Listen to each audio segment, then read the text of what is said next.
உங்கள் போராட்டம் ஜெயிக்கணும்னா ஒரே வழி ஜெபம், உபவாசம். உங்கள் தொழிலாகட்டும், உங்கள் குடும்பமாகட்டும், சிந்தனை ஆகட்டும், எது உங்கள் வாழ்க்கையில் இருந்தாலும் ஜெபமே ஜெயமாய் மாற்றுவா.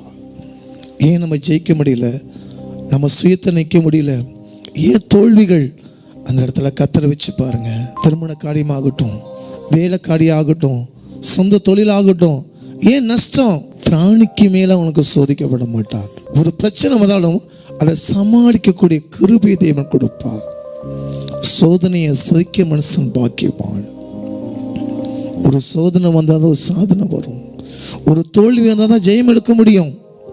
அப்போ உங்கள் வாழ்க்கையில் உங்கள் போராட்டத்துக்கு ஜெயம் பெற ஒரே ஒரு வழி, நீங்கள் வாரம் 2 முறை காலை மட்டும் உபவாசம் ஜெபம் பண்ணும்போது மீகாவேல் தூதன் வான மண்டல பொல்லாத ஆவிகளோடும் நம்ம ஆசீர்வாதத்தை அதை தட்டி படித்து கொண்டு போவான்.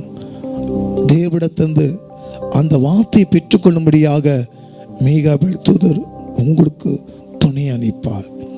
உங்கள் வாழ்க்கை, உங்கள் போராட்டம் நிச்சயமாக இன்று முதல் ஜெயமாய் மாறும்.